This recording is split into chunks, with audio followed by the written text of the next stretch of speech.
$100 two $500 এক সপ্তাহের যে ক্যাম্পিংটা আমাদের চলতেছে তার সেকেন্ড দিন আজকে, এবং আমরা এটা ট্রেড নিব। দেখতে পাচ্ছেন আমাদের যে ইন্ডিকেটর রয়েছে সেই ইন্ডিকেটরে আমাদের সেল সিগন্যাল দিয়েছিল।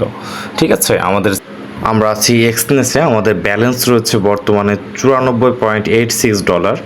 তো দেখা যাক আমরা ট্রেডটা নিব, এবং আমাদের এই ট্রেডটা নিব আমরা 0.5 লটে, কারণ আমাদের প্রিভিয়াস যে ট্রেডটা ছিল সেই ট্রেডে আমাদের 5% লস গিয়েছে।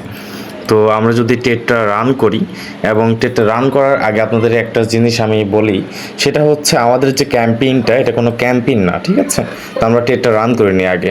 তো আমরা সেল ট্রেড নিব। আমরা এখানে 0.5 লটে আছে, আমরা এখানে এসএল সিলেক্ট করব আমাদের প্রিভিয়াস যে হাইয়ের উপরে, এবং আমরা টার্গেট সেট করব আমাদের প্রিভিয়াস লস ও প্রিভিয়াস যে সাপোর্ট লেভেল রয়েছে সেই সাপোর্ট লেভেলের একটু নিচে।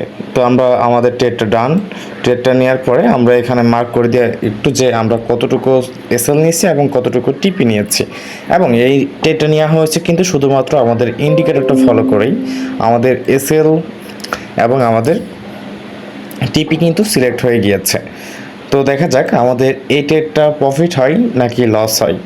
ঠিক আছে, তো দেখতে পাচ্ছি আমাদের টিপি কিন্তু হিট। আমাদের যে ট্রেডটা ছিল সেই ট্রেডে আমরা প্রায় $15 উপরে প্রফিট হয়েছে আমাদের। তো আমাদের বর্তমান ব্যালেন্স রয়েছে 111.54 ইউএসডিটি, অর্থাৎ আমরা কিন্তু এই ট্রেড থেকে $15 উপরে আমরা প্রফিট হয়েছে। তো দেখা যাক আমাদের পরবর্তী ট্রেডটা কি হয়, এবং পরবর্তী ট্রেডের জন্য সবাই অবশ্যই কমেন্ট করবেন।